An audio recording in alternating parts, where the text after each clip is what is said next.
Sometimes. Yeah, sometimes.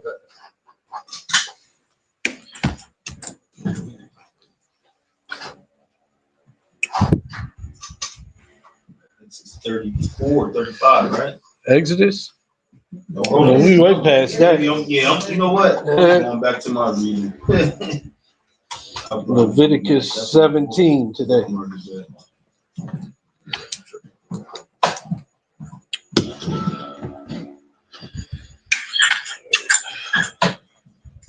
You see that event they had over there in Israel where they had like trumpets going on all over the whole city.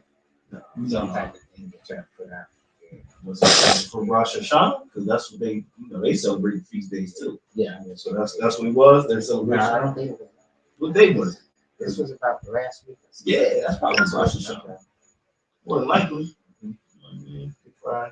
They said for the first time ever, right? So they had to post it all. So they watching us come on. Yeah, they off anyway because they call that their Jewish New Year. How that's the New Year ending the summer. And the scriptures don't say that. The scriptures say the New Year is the end, which is the end of winter, beginning of spring. So y'all calendar is off. And then they, More proof that y'all. then they celebrating the what is that? And that's it. Yeah, Fourth. What's wrong with that? I said then they're celebrating Fourth. Pure aware what? What about it? That's in the reverse. When you saying they celebrating that? Yeah, they just did it. Oh, they just did it. Yeah, Oh yeah, they way off. When they do that?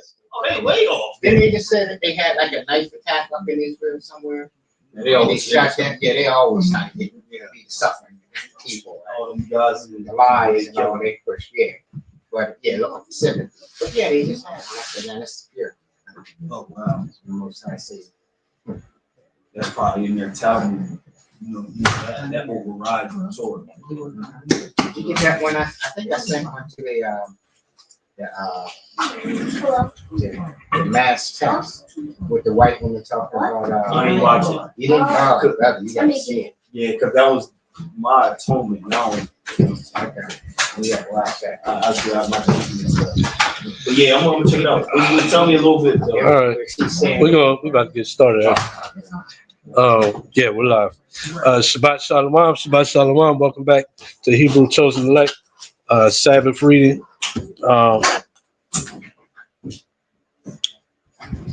We'll be picking back up in the book of Leviticus. We left off last week at chapter 16, so we'll be picking back up in chapter 17. After these quick announcements. Quick announcements. So we just came off of Day of Atonement. Next upcoming feast day is the Feast of Tabernacles, which we will be starting October the 7th at sundown. 7-day feast where Israel was commanded to dwell in booths.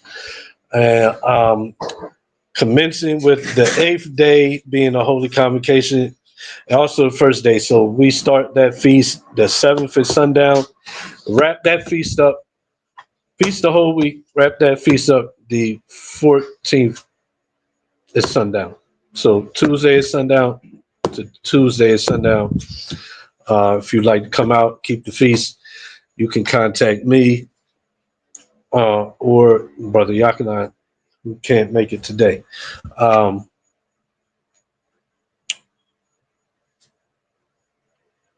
Moving on straight to, let me see, next. I have to get the next new moon date. It's not on my flyer. But yeah, so this week coming up, we'll worry about that Feast of Tabernacles. So, if you're able to come out, we hope to see you on Tuesday.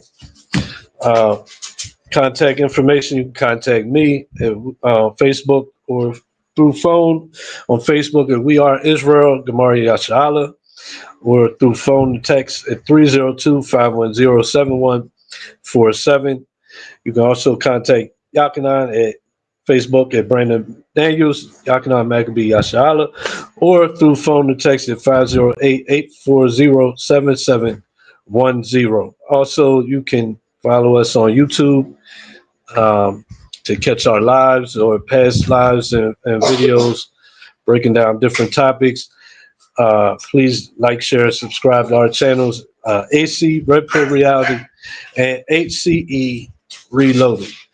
Also, we are preparing for our upcoming coat giveaway in December that we have every year. Pull that information up. So we're taking donations of cash or coats or winter items.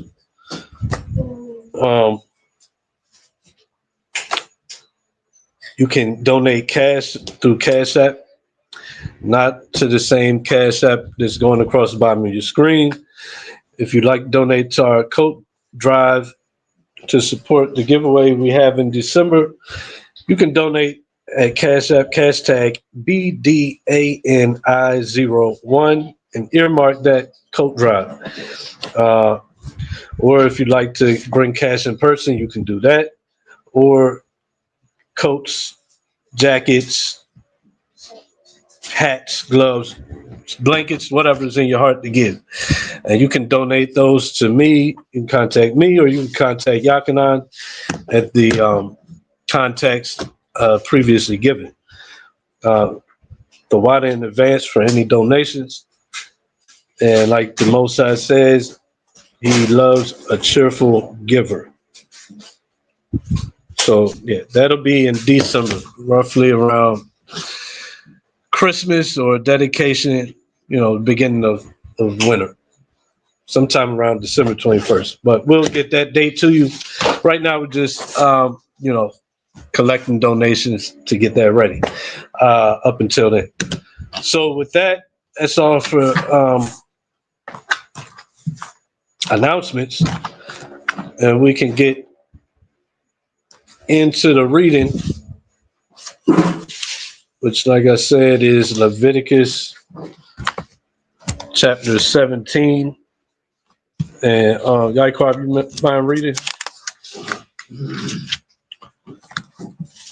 It's the book of Leviticus, chapter 17, starting at verse 1.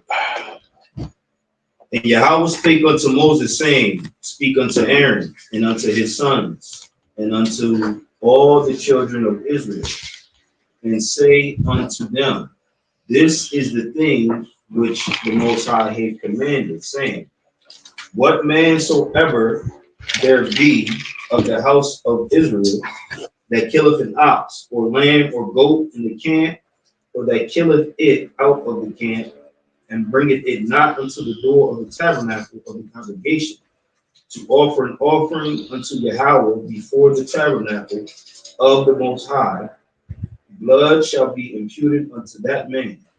He hath shed blood, and that man shall be cut off from among his people, to the end that the children of Israel may bring their sacrifices, which they offer in the open field, even that they may bring them unto Yahweh, unto the door of the tabernacle of the congregation, unto the priest, and offer them for peace offering unto Yahweh. So this is a law that when we sacrifice, all sacrifices had to be done at the temple, right?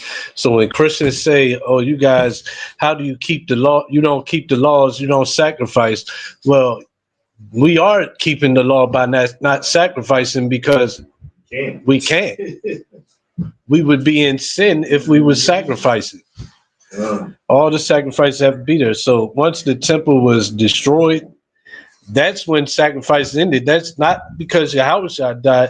Yahushua, yeah, he fulfilled certain sacrifices, but there's still other sacrifices that he didn't fulfill that we still do, like peace offerings or, just free will offerings. Anyway, that's why you see in Ezekiel that we in the later chapters around 40 and on, right? Prophecy of the kingdom to come. What do you see in there? Sacrificing. Yeah. It's a prophecy of Yahweh Shai's kingdom. So if he, and it even one of them says the prince being Yahushua is going to come and sacrifice. So if he's going to sacrifice and his sacrifices in the kingdom, how is sacrifices in the whole just done away with? They're not, but we don't have a temple. So you're keeping the law by not sacrificing, because you'd be breaking it if you did. So yeah, where are we at? Verse 6. Verse 6. Go ahead.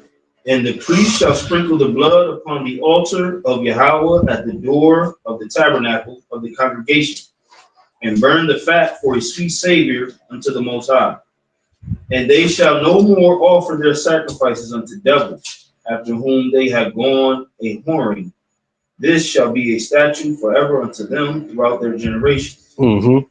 And thou shalt say unto them, whatsoever man there be of the house of Israel, or of the strangers which should join among you, that offereth a burnt offering or sacrifice, and bringeth it not unto the door of the tabernacle of the congregation, to offer it unto Yahweh, even that man shall be cut off from among his people. Mm-hmm. And whatsoever man there be of the house of Israel, or of the strangers that should join among you, that eateth any manner of blood, I will even set my face against that soul that eateth blood, and will cut him off from among his people. Go ahead. This is proof that Esau can be people, but they love rare meat. Oh yeah, true, right. They love it. Mm-hmm. Verse Like, 11. You got something? I was just gonna say, yeah, just off what you said. Like, if you cook they'll look at you crazy when you ask for well done or medium well. Anything Yeah, with the word well. yeah. They like their thing. They like it juicy, red and juicy though. Rare. Rare, yeah. How about rare? Yeah, that's what I'm saying. The juice is the blood. Yeah, that's Rare they is like well, yeah, and that's what they say. Yeah, they'll if you want to know how to cook a steak and you ask an Edomite, he's gonna say you get that line across it and that it's done. You know the grill pattern. You get that them grill lines on it. It's good. It's good to go. Take that thing off. That's all you needed the grill for, is get that little sear on the outside, but leave that thing juicy and red. Yeah, disgusting. But yeah, most of us said not to eat that. I've seen videos where they eat it straight out the tap, straight from the butcher. You see the Netflix? Oh yeah, the one guy, the beast guy. What's his name though? Yeah. So he got his own Netflix show, and apparently he was famous. That's how he got it, but I didn't never hear of him until the show. But he was he had a whole following because he's this jacked up dude. He looks like he's on steroids, but his thing was he swore he didn't take steroids. He was a raw eat meter, and he would call it going back to primitive eating, or basically that's what he was saying. And it was this is how it was originally done, but he had a name for the diet. It was something. It's kind of like primitive, but I think it was that's the technical term. It was something like primitive, but it was a different word. But either way, yeah, it was the whole thing. So this is how he's pushing that, and he's got people following it, and now they're getting diets of eating raw meat, and he's eating everything. He's kind of how Yaki is breaking down all the different things you can eat and how is good for this or that. He's on the opposite side of the spectrum. He's like the Edomite raw meat instead of fruits and vegetables. He's the raw meat expert on the body, the biosystem, and all that shit. And what's crazier is this is more proof that the animals, do they get sick and die? Not exactly. This dude ain't getting sick. He out there eating. He gonna be dead. Yeah. He gonna have all kind of E. coli, salmonella. Yeah, these cats, they kill the animal out in the field, and him and his son, they pray over it too. But they're praying to just like Edomite would. They're praying to different gods, not praying to the Most High. It's crazy. And then they go in and they eat the liver like the Babylonians, right? Because I remember it's a scripture that says something about the Babylonians go in and they eat the liver or something. paraphrasing it horribly too, I think. But you know, we know who the modern day Babylonians are, so it fits, right? Then he got found out that he tested positive for steroids, and then guess what he switched to? Then he switched to he tossed to and fro. He's Edomites, authors of lies and followers of lies. Now he switched to fruits, and guess what he's doing? He ain't praying to God, he's praying to the fruits. But yeah, don't. The Most High said not to eat the meat. I mean, the blood. The life is in the blood, right? Right. Which is it's about to say it, verse 11. Verse 11. For the life of the flesh is in the blood, and I have given it to you upon the altar to make an atonement for your souls. For it is the blood that maketh an atonement for the soul. Mm-hmm. Therefore I said unto the children of Israel, no soul of you shall eat blood, neither shall any stranger that sojourneth among you eat blood. And whatsoever man there be of the children of Israel, or of the strangers that sojourn among you, which hunteth and catcheth any beast or fowl that may be eaten, he shall even pour out the blood thereof and cover it with dust. So in our kingdom, even Edomites, even though we got the law, they can't eat blood. Even though we got laws that say they can eat things die of themselves, but even them, they can't eat blood. Anybody that's a stranger, if you're in Israel, you can't eat blood. You have to follow our laws. Go ahead. Verse 14. For it is the life of all flesh. The blood of it is for the life thereof.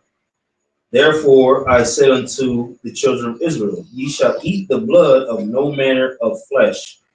For the life of all flesh is the blood thereof. Whosoever eateth it shall be cut off.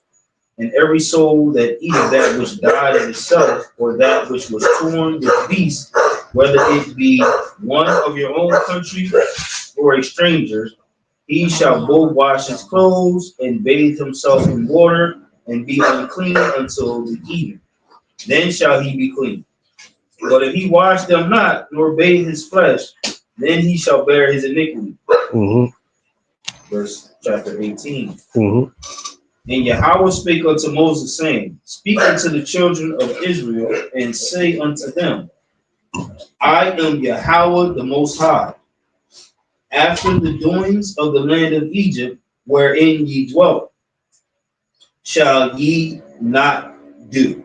And after the doings of the land of Canaan, whither I bring you, shall ye not do. Neither shall ye walk in their ordinances. Ye shall do my judgments and keep my ordinances to walk therein. I am Yahweh, your God. So this kind of also is like, it debunks the thought. Some people believe like, okay, we're supposed to follow the ordinances of the land, and sometimes some people go with that over having to keep the laws of the Most High. But nah, if it conflicts with the laws of the Most High, you go with the laws of the Most High. You don't go with man's laws. All he's basically saying is, with that is, he put us here, we put ourselves here, and we have to follow their laws. But their laws is, it's okay to be gay, not you have to be gay. So that just means that's why we're not stoning the homosexuals.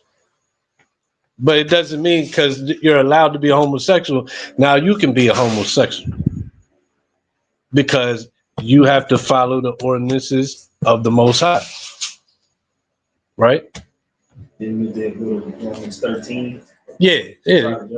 That's where they go try to justify.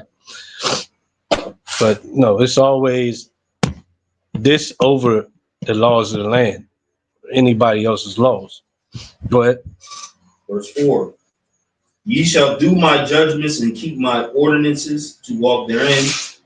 I am Yahweh, the Most High. Ye shall therefore keep my statutes and my judgments, which if a man do, he shall live in them. I am the Most High. None of you shall approach to any that is near of kin to him, to uncover their nakedness. I am Yahweh. Mm-hmm. The nakedness of thy father or the nakedness of thy mother shalt thou not uncover. She is thy mother, thou shalt not uncover her nakedness. The nakedness of thy father's wife shalt thou not uncover, it is thy father's nakedness. The nakedness of thy sister, the daughter of thy father, or daughter of thy mother, whether she be born at home or born abroad, even their nakedness thou shalt not uncover. The nakedness of thy son's daughter, or of thy daughter's daughter, even their nakedness thou shalt not uncover, for theirs is thine own nakedness. The nakedness of thy father's wife's daughter, begotten of thy father, she is thy sister. Thou shalt not uncover her nakedness. Mm-hmm. Thou shalt not uncover the nakedness of thy father's sister. She is thy father's near kinswoman. Mm-hmm. Thou shalt not uncover the nakedness of thy mother's sister, for she is thy mother's near kinswoman. Thou shalt not uncover the nakedness of thy father's brother. Thou shalt not approach to his wife. She is thine aunt. Mm-hmm. Thou shalt not uncover the nakedness of thy daughter-in-law. She is thy son's wife. Thou shalt not uncover her nakedness. Thou shalt not uncover the nakedness of thy brother's wife. It is thy brother's nakedness. Thou shalt not uncover the nakedness of a woman and her daughter. Neither shalt thou take her son's daughter or her daughter's daughter to uncover her nakedness, for they are her near kinswoman. It is wickedness. Mm-hmm. Neither shalt thou take a wife to her sister to vex her, to uncover her nakedness, besides the other in her Mm-hmm. lifetime. So near kinswomen would be fathers, mothers, aunts, uncles, brothers, sisters, sons, daughters. That's near kinsmen. So, like, I remember Kevin Gates had was dealing with a sister, right? And then they found out they were cousins, and everybody starts bashing them because they decided to keep going on with their relationship. But technically, that's not incest. Incest would be brothers, sisters. It's weird because we've grown up in America, but who did Jacob go to get a wife? Which were his cousins. Yeah, but they were sisters. We would have to. But yeah, he got tricked with that. He wouldn't. So that would be the argument then. No, I'm talking about the idea. Bring that But up. before we get to that, I'm talking about the idea of cousins. Like I grew up in Virginia, and they were always people would make fun of West Virginians because they say, "Yeah, y'all marry your cousins." And like Kevin Gates found out he was with his cousin, and it's, they talking about him online, stuff like that. People would bash their relationship because he didn't end it. That technically is nothing. Is not incest. That's why Leah and Rachel, they were Jacob's cousins. Rebecca was Isaac's cousin. Abraham, Sarah was, I think, his niece or cousin. But the Bible lets you know who's you're not to uncover the nakedness, and this is your immediate family that falls under that. Your mom, your pops, obviously, your brother, your sister. Even if it's some people be like, oh, that's just my half brother, half sister, if you want to call it that. Aunt, uncle, and then. But yeah, so that's what's off limits. So what I'm talking about is, and the argument would have to be he was tricked because they were sisters. Mm-hmm. And according to this law, you're not supposed to get a woman and then her sister as well. Mm-hmm. That's right. off limits. Right. So the argument would have to be Somebody who don't believe in the Bible say, well, hold up. The Bible say you ain't supposed to have sisters, but then you got Jacob who makes virtue Leah. Mm-hmm. So what happened?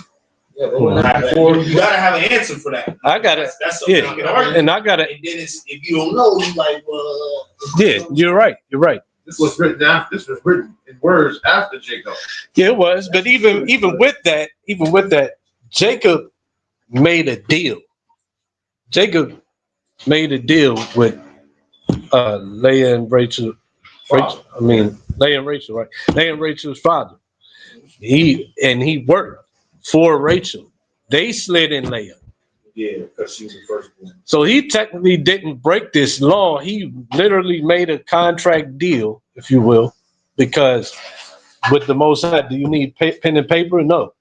The Most High, Esau and Jacob's deal didn't need pen and paper. Most High knew that Esau sold his birthright, so that deal stood. And the Most High made sure that went through the way it did.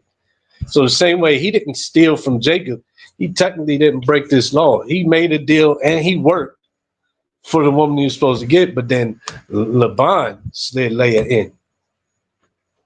And then he's like, oh, I still want Rachel, so he got Rachel too and worked another 7.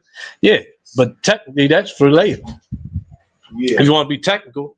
The first was. Then the second. I'm saying the work, I'm talking about with the deal. The deal was for Rachel. Yeah. They slid in Leah. Yeah. So he still wants Rachel, but he worked another 7. So, Yeah. I'm just saying the next 7 would technically be for Leah.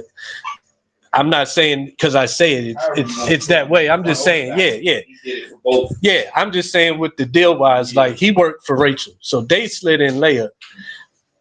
He worked for Rachel. He still should have Rachel. So the error, the wickedness was on Laban, not Jacob. That's what I would say. Can I ask a question? Yeah. So all the other scriptures here are saying, thou shalt not do this because of the relationship. This person related to this now. So this What we just read? Yes, all the Right. other relationships. Right, they're saying, yeah. But this specific one about the wife to the sister is specifically stating a situation like to vex her. Yeah, that too. I was asking, does that make a difference? I feel like it does because it's written. Yeah, like jealousy. I mean, yeah. Mhm. I definitely feel like it does. I don't really try to like argue it because some people feel differently, but yeah, I mean, that's what it says, to vex her.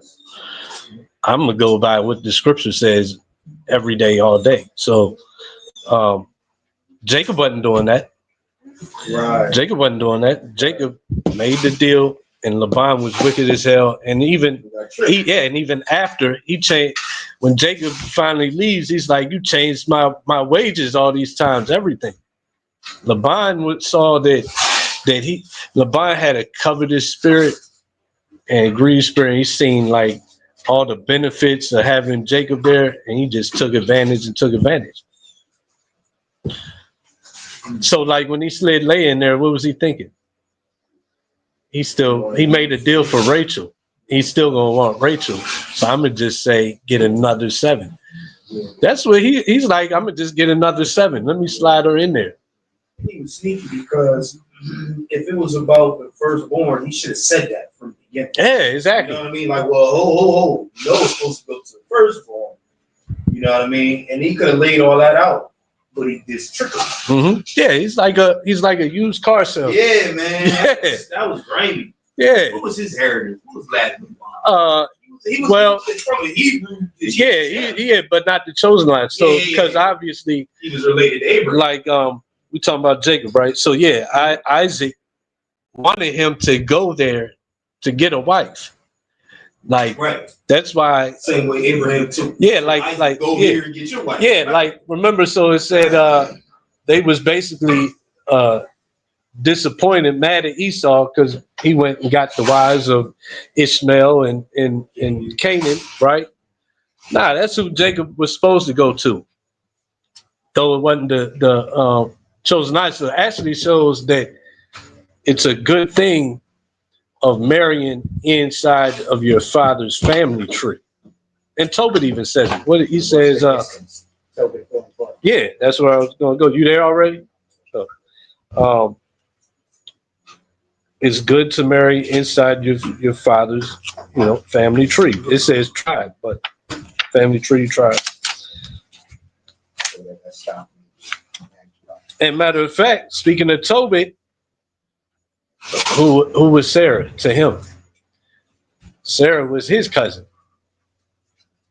That was his cousin.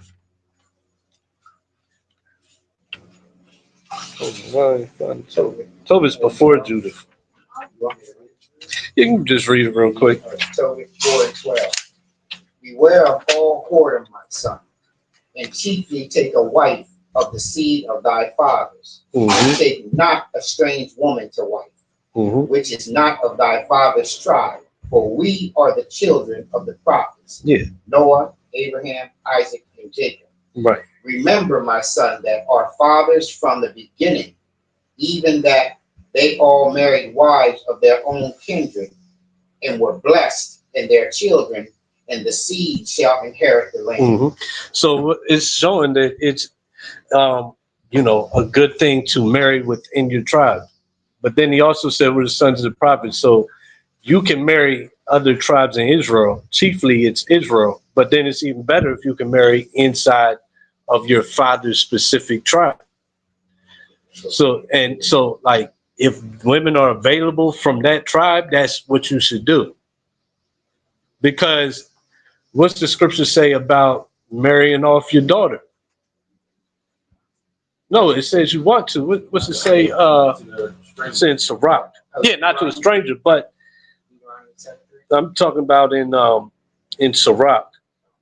Ecclesiasticus 17, Yeah. 26, Let me hear what you got.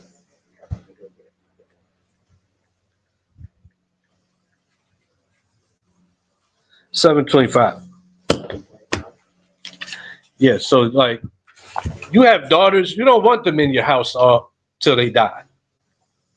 That's not the goal as a father. You want to marry them off, but you want to marry them off to a man of understanding and a man of your kindred.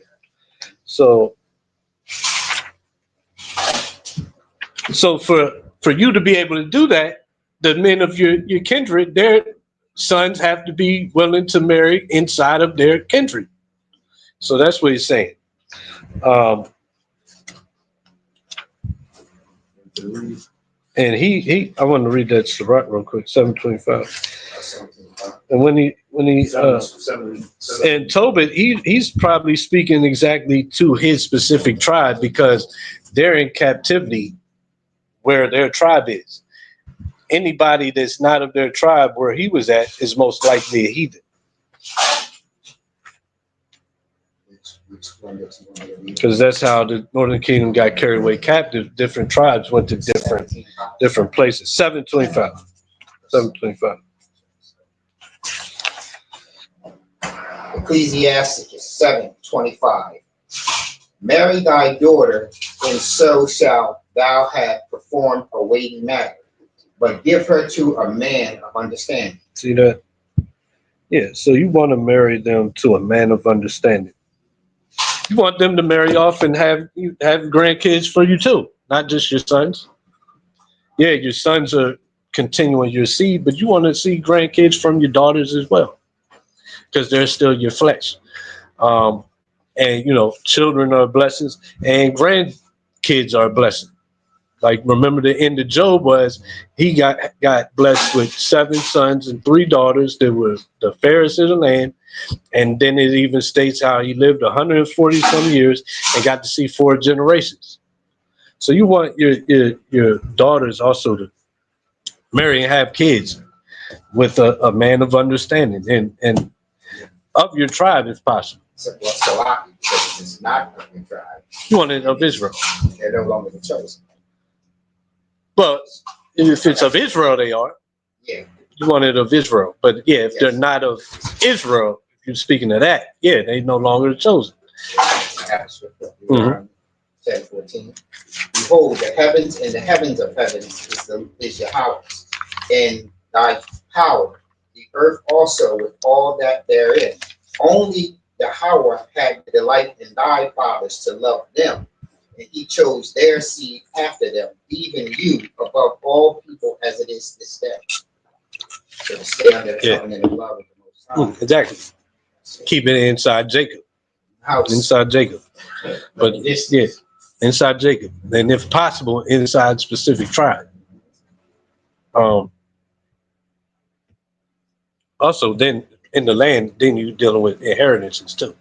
That's we'll get to that because it's going to deal with that as we read. But yeah, so I forget where we were at. We can go back. Verse 18. Okay, yeah. Chapter 18, verse 18. You've read that one. You can read 19. You want to read? You can if you want. Yeah. Neither shalt thou take a wife to her sister to vex her, to uncover her nakedness beside the other in her lifetime.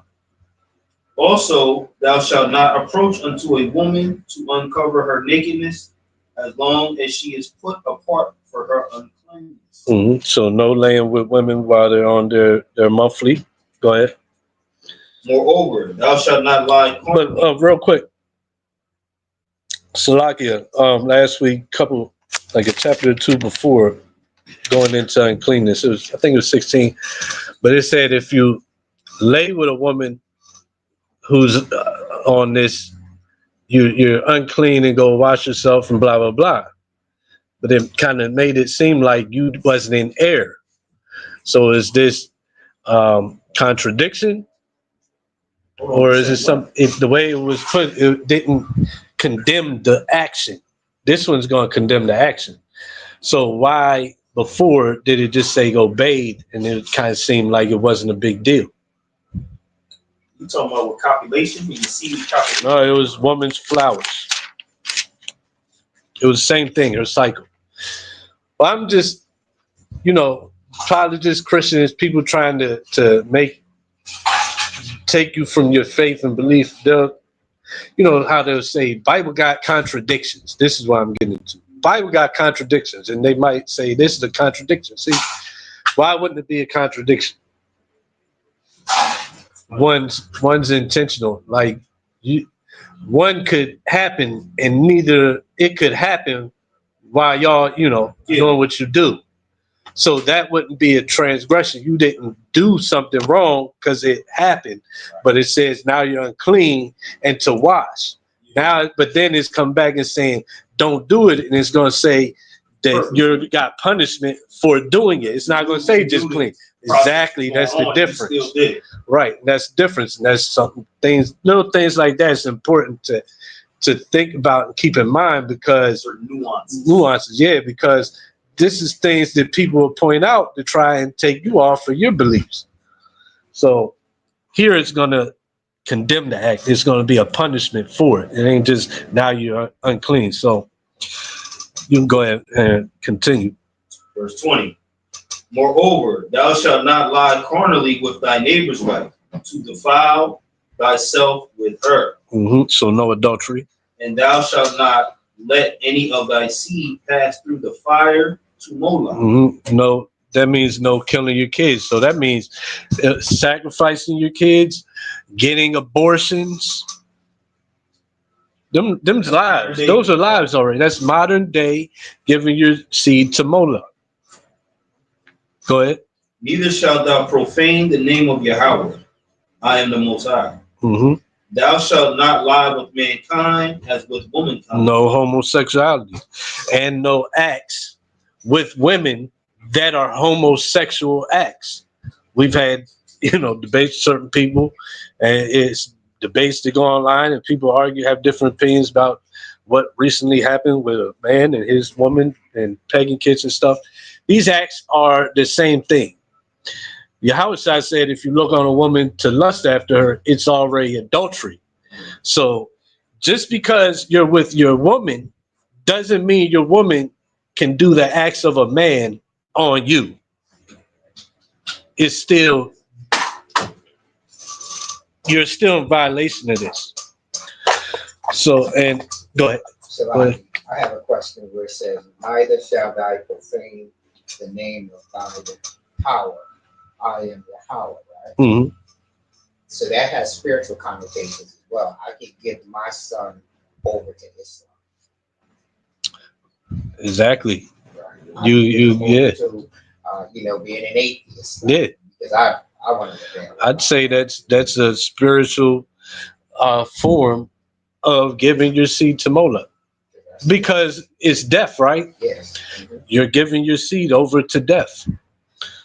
In the scriptures, Deuteronomy says, teach these statutes to your children. It's a law that we're going to get to in Deuteronomy that said, and probably before, we might even read it already, but you have to teach. It's a law. We're supposed to teach these laws, statutes, commandments to our kids. So giving them off to Islam or other religions, you giving your seed to Moloch. Outside of the law. Yeah. And it's kind of literal, because Wisdom of Solomon 14:27 says that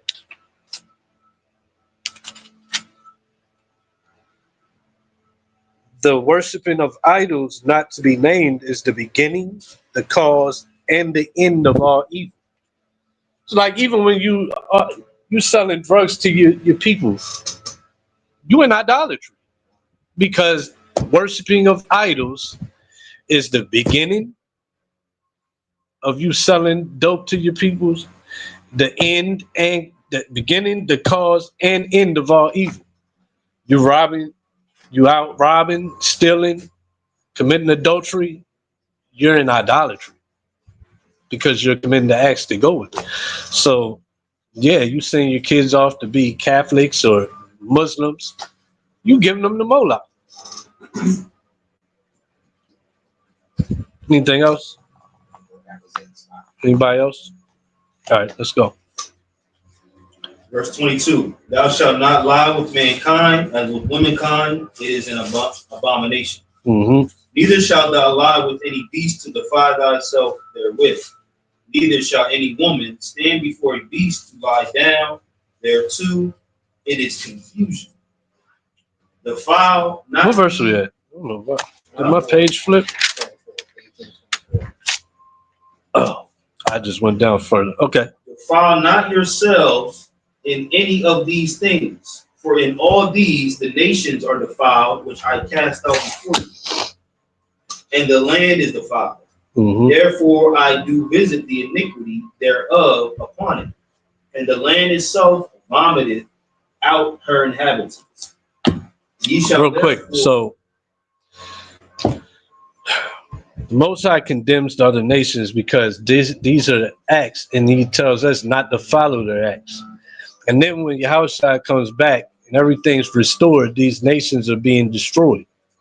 Where's salvation for these nations when it's the Israelites? He's saying don't follow them. And when he comes back, he's destroying the nations that we're following and bringing Israel out. So where are they in that? Toilet. In Isaiah 40:15, he says that all of the other nations is dust on the balance and consider them nothing or less than nothing because of these practices. Exactly. They are the authors of these practices that we follow, but that's why who's getting chastened? The sons are getting chastened. And then he says he lets the wicked keep filling their cup until the day of evil, paraphrasing. So where's salvation for them if they're the ones that are the facilitators of this evil, and he's allowing them to fill their cup up? That destruction comes when their cup is filled. That's not salvation. But we can go back. Verse 26, ye shall therefore keep my statutes and my judgments, and shall not commit any of these abominations, neither any of your own nation, nor any stranger that sojourneth among you. Mm-hmm.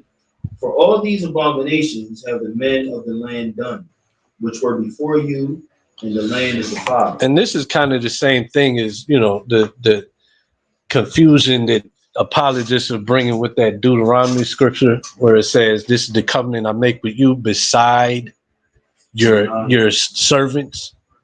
And yeah, and they try to take that. See, the servants, the heathens with Israel, they get the covenant. It's the same thing they're saying here. If you're in Israel as a servant or sojourner, it's the laws of Israel. You have to follow the laws that come with this covenant. It's not now you're in the covenant because the covenant is I'm going to put you above all people. You're those people that's being put above. Yeah, exactly. So, and then also the one of the curses is the stranger. So a punishment for not following the Most High is the stranger among you will get above you. So how are they in the same covenant? They're the stranger that gets above us when we fall. So that, that don't make any sense. But they're not going to go here. They're going to go there because Christians, they're crafty, or apologists, they're crafty. They don't, but they do understand craft. So they're going to find it's wordplay. So they're going to find verses that the way it's worded, now we can argue and trick.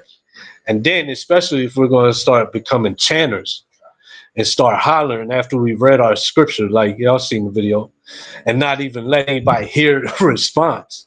Yeah, people going to believe it because I brought out something that sounds legit.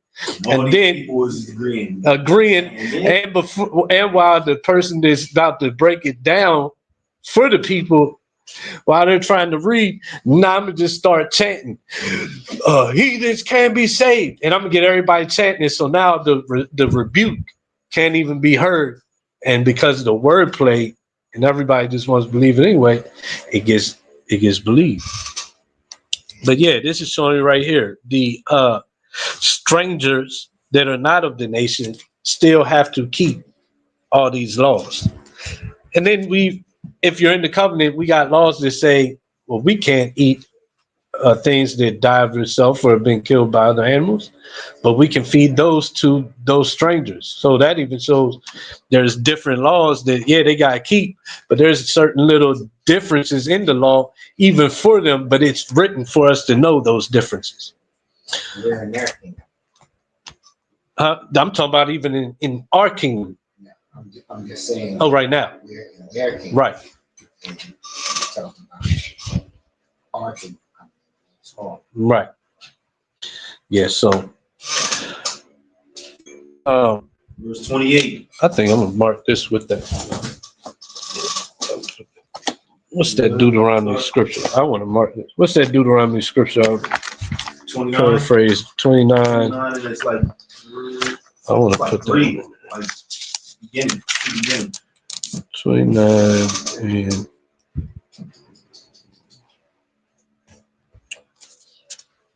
Israel is in covenant. Oh, here we go. It's 11. Yeah. 29:11, and we just read Leviticus 27. 18 and 27 or 26. Yeah, 26 is one I want for this.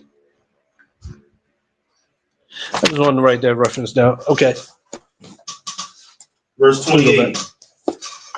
That land spew not you out also when ye defile it, as it spewed out the nations that were before you. Whosoever shall commit any of these abominations, even the souls that commit them shall be cut off from among their people. Therefore shall ye keep mine ordinance, that ye commit not any one of these abominable customs, which were committed before you, and that ye defile not yourselves therein. I am Yahweh, the Most High.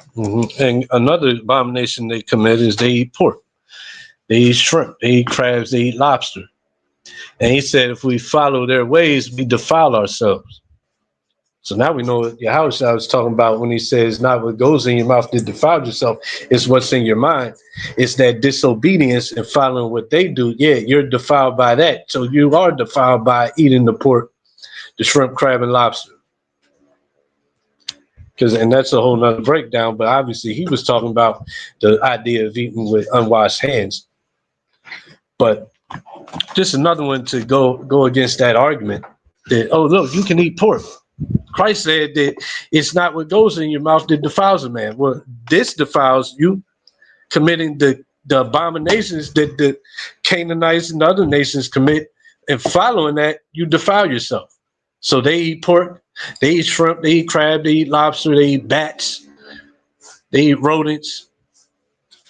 You know, you got the Chinese videos, the guy going through the Chinese market, eating all types of live octopus and squids and all types of stuff.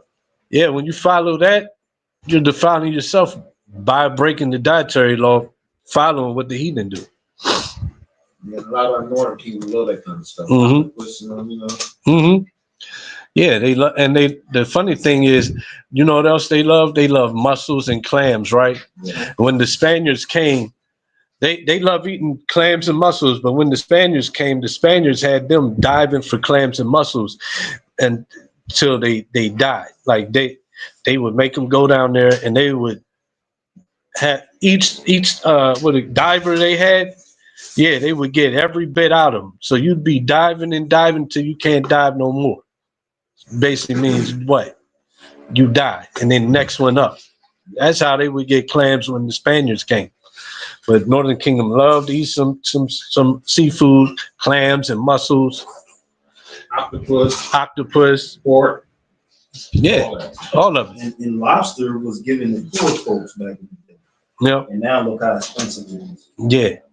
It's It's a delicacy. Yeah. Same thing with Chicks go and spend half their food stamps on lobster and with no problem. Crabs, all that stuff. Yep. All right, chapter 19. Time. And Yahweh spake unto Moses, saying, Speak unto all the congregation of the children of Israel, and say unto them, Ye shall be holy, for I, Yahweh, your most high, am holy. Ye shall fear every man his mother and his father, and keep my Sabbaths. I am Yahweh the most high. Mm-hmm. Turn ye not unto idols, nor make to yourselves molten gods. I am Yahweh the most high. Mm-hmm. And this is a precept to what? Exodus 20. Mm-hmm. So when it says, because once again, some people are of the idea that you can't even, like, you know how sometimes some schools might have like some statues or like lions or something like at the desk. yeah. Or you might even have it at your house, or you know, we got them Noahs, whatever it is, something that ain't worship, but it's obviously a graven image. Some people are take it that literal that they'll say we ain't even supposed to have that. Some people believe this. I've read somewhere, I forget, but I think it was a commentary from a heathen that don't know the Bible anyway, but it said that Solomon made a mistake by like putting all those images when he built the temple. Like, you know, it said he put the images of cherubims and palm trees and stuff like that. Cherubim was on the ark. I know it was a commentary from a heathen, I think, if I remember correctly. They don't know the Bible, but I'm just saying this gives you the detail of what this gives you the what it meant when it said that, because once again, wordplay sometimes gets confusing. In Exodus, it says, "Thou shalt not make you images nor bow to them." So people be like, "See, we ain't supposed to even have them at all." But this. You jump to Leviticus 19, and it's worded to give more understanding. Turn not unto idols, nor make to yourselves molten gods. So that's the point. These images being gods to you. Maybe they Right. saying don't make it because someone could worship it and bow down to it. Some people, but Like you may not, but because it's an image, someone that's foolish enough will worship it and bow down to it. and there is got to be people. There's people like that. But that could be anything. That But could I'm- be rock. Yeah, it could. That could be anything. I'm talking about people that literally said that the one I said, like, because I read it. If I remember correctly, I read it, but You don't know the Bible. That's why the Bible says precept upon precept, line upon line, here a little, there a little, and do the commandments. Then you get understanding. So you can't. And what do the Christians do? Their main sword is just going to specific verses that are worded specific ways and not letting you explain them, go anywhere else. They try to hold you to it. Then they be like context, but they don't even want to hear context. They just make up their own context. They'll never have context correctly because they don't know the context of what the Bible is written. Yeah, that's a good point. They will never know context. Yeah, because the Bible has a context. There's an overall message, and most of the Christian doctrine goes against every overall message written, except for something they pull here or there from Paul, mainly Paul. But Yeah, they always go to the they always go to Paul. They want to, no matter how much you break it down, they want to read something, get to that one word in that passage to make it look like they killed you. Mm-hmm. That's the whole premise. Yep. And then they pull that Diana is the god of Ephesians chant. Basically, that's what I think of a modern day. You know how Paul went to what was it, Ephesus, and what they do for an hour straight is said they just chanted greatest Diana for a straight. And that's what I thought of when I seen that video when Guy Logic popped up on AOC. These cats brought out a scripture, was like, see, Jesus God, and then they just started chanting it. And then they trying to read and talk, but they just chanting over the top and getting the crowd hyped and say, oh, ah! No decorum. But I just thought about, like, y'all the Ephesians. You guys are basically chanting greatest Diana. Well, that's what they came to. They're paid agents to do that. Yeah. They COINTELPRO is I don't know why people don't see it. Like, if they started, why would they stop? It was started when black people started to rise up. Why would it stop? They just gonna forget their objective. That objective ain't stopped. Because it works for them. What happens to our organization? What happened to those periods? We shut down because we had somebody in there that could treat us. And I think Tazariak is said the other day. I think Captain Tazariak is said the other day I caught like a little bit of one of his car chronicles, whatever. He was like, one of the best things that Esau did for the Israelite movement was how, like, back in it was Daniela, not Tazariak, Daniela of like Lions of Zion. He said because of the way back in the day, they would go out and the way they would dress, it would kind of be like pirates. Even some of them would wear pirate shirts. Serious. They would have the big boots. They was like, they didn't take Israel serious. So now they'll take them out. Right. 60s and 70s, Right. They took all the other black revolutionaries out. Yeah, exactly. So now but they still got the same objective. So now you just incorporate more craft, more shit like, sending out apology.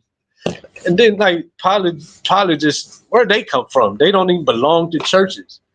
They just kind of Christians, agents. It's like the Israelites doing it this way. We're going to be Christians and do it the same way they doing it and come and battle them. Get all our notoriety from them. Without like, who is an apologist? Nobody. Yeah. I ain't never heard of an apologist before. Until we shut down. I ain't even heard that before COVID, I don't think. Until we shut down Kemet and all that stuff. Remember? Yeah. Once Kemet got shut down, they had to start popping. Kemet and WAPI, all those organizations got shut down, then all of a sudden they start popping up. Yeah. And even, vocab reading like an Israelite. He got to be an agent just to really feel comfortable, like acting the way he acts. He really acts like a leech. Yeah, he can't. Like a what's it called? his fame is built off of us. You know, if you don't stay active, he's gonna fall under. Yeah. He's that kid in middle school and high school that he wants so bad to be in with the black crowd, with the cool black kids. And I ain't heard that. You got rap song? I gotta hear it. You gotta send it to me after class. I want to hear it though. We gotta find it. Sometimes I like to watch a good car crash though. You know, sometimes you like to ride by a good car accident. Sound exactly right. Kind of, you know. You just say that. Yeah, terrible. But yeah, so all right, let's go back. Verse 5. And if ye offer a sacrifice of peace offerings unto Yahweh, ye shall offer it at your own will. It shall be eaten the same day ye offer it, and on the morrow. And if aught remain until the third day, it shall be burnt in the fire. And if it be eaten at all on the third day, it is abominable. It shall not be accepted. Therefore, everyone that eateth it shall bear his iniquity, because he ate profane the hallowed thing of Yahweh. And that soul shall be cut off from among his people. And when ye reap the harvest of your land, thou shalt not wholly reap the corners of thy field, neither shalt thou gather the gleanings of thy harvest. And there's another thing that's opposite of what the heathen do, especially Esau. He's gonna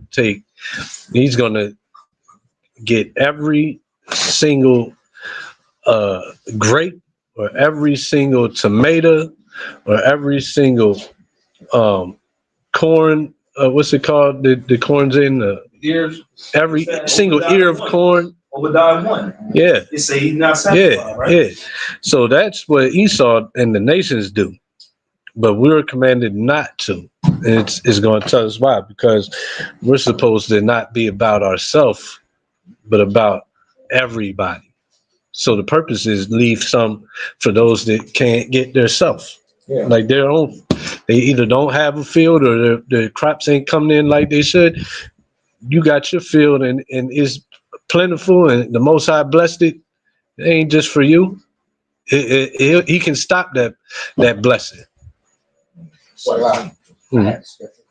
All right. Leviticus 19:10. Oh, we about to read down to that. Oh, okay. Yeah. Part is that we see that there has been a welfare system implemented by the Most High. Yeah. Welfare. Yeah. This is part of Right. the systems right here. Right. And even like the tithes in the the tithes and offerings, this like money or whatever. The priest's job was to make sure that they taking care of the fatherless and widows as well. Right. The opposite of capitalism, where there's wealthy inside of a nation, is the Most High, the nation is wealthy. And capitalism, what the wealth is built off of the poor, right? Yeah. Yeah. That's True wealth is the nation. I think even I think like they so don't understand. I think they believe that that's how the kingdom is going to be. Just more high-tech advanced civilization of the same capitalism in the same way they what's it called, economy, whatever. But no, that's not of the Most High. So go ahead. Leviticus 19:10. And thou shalt not glean thy vineyard, neither shalt thou gather every grape of thy vineyard. Thou shalt leave them for the poor and stranger. I am Yahweh, your Most High. Ye shall not steal, neither deal falsely, neither lie one to another. There go the Ten Commandments. There go the Ten Commandments. And ye shall not swear by my name falsely, neither shalt thou profane the name of thy God. I am Yahweh. And people always say, I swear to God. I swear to God, on God, on God. Nah, that's something you gotta come up out of. Right. Like, but that's not even the name though. It ain't, but They think it is. Like Yeah. their mind is they're doing that action, so they don't even know, Yahweh. But they're doing the same thing because in their mind, in their heart, that's what they're doing. Yeah. Like that's what they're doing. When somebody says, "I swear to God," yeah, you don't know his name because God ain't his name, but your mind, your thoughts was swearing to the Creator, yeah, the Most High. Go ahead. Verse 13. Thou shalt not defraud thy neighbor, neither rob him. The wages of him that is hired shall not abide with thee all night until the morning. Thou shalt not curse the deaf, nor put a stumbling block before the blind, but shalt fear thy power. I am Yahweh. Mm-hmm. So, like, technically, we get paid at the end of the month, end of 2 weeks, end of the week. You're supposed to be able to get paid every day if you want it. Yeah, after your work is done. Yeah. Minimum wage, unequitable pay. Mhm. Stumbling blocks. Taxes Mhm. on it. It's a stumbling Yeah, because it says, "Thou shalt not defraud thy neighbor." A lot of us with our wages is defrauding all in itself. The wages that we receive, right? You can't get the electric bill paid. You're going to do some other things. Mm-hmm. And they find a million ways to get it back. Put a stumbling block. Yeah. Go ahead. Verse 15. Ye shall do no unrighteousness in judgment. Thou shalt not respect the person of the poor, nor honor the person of the mighty. But in righteousness thou shalt judge thy neighbor. And Esau is the top breaker of this commandment, right? If you go in the court system and you got a good lawyer, you're gonna get out of some shit. But if you can't afford a lawyer, they're gonna give you a lawyer, but it's a lawyer that's already trying to get promoted, right? And he's gonna play the game with the prosecutor. He's not really going to defend you. And they're giving him so many cases, he can't defend you good because they're giving so many cases to him. That's showing respect of persons to the poor and to the rich, because the rich going to come in there and they're going to what? Judge in his favor. They going, huh? Did he try to respect the person? I think so, because for one, You got more time?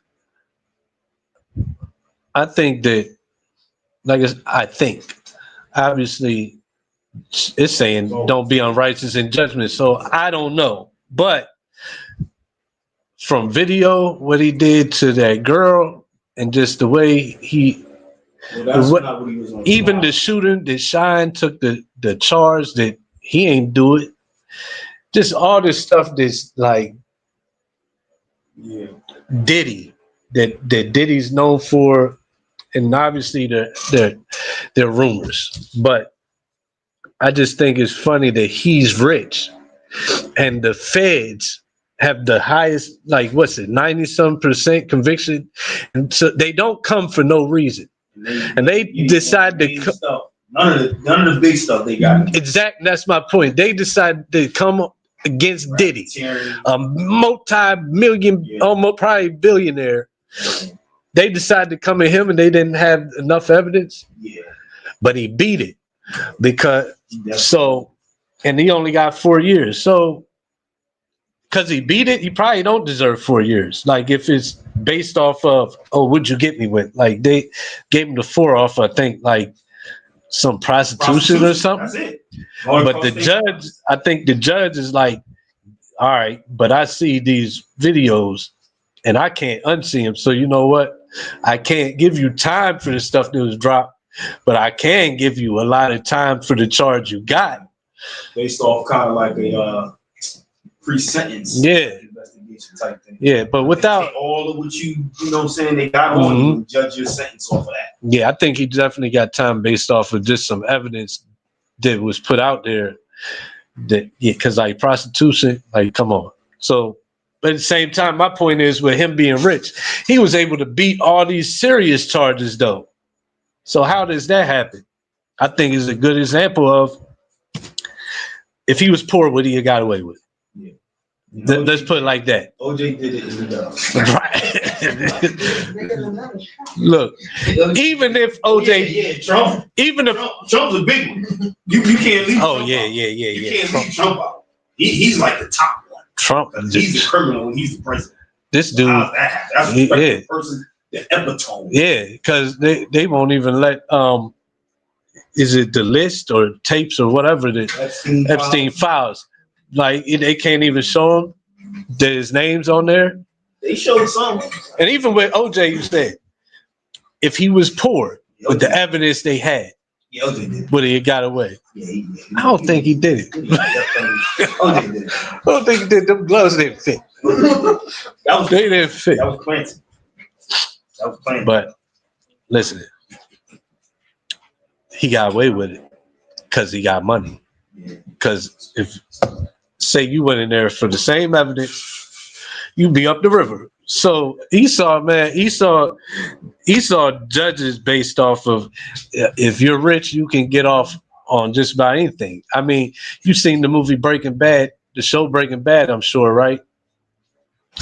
He was able to he had the money to get off on everything, not just in the court, but his was on a level in the world he stepped in. But if you got the money in America, you know, you can get away with things.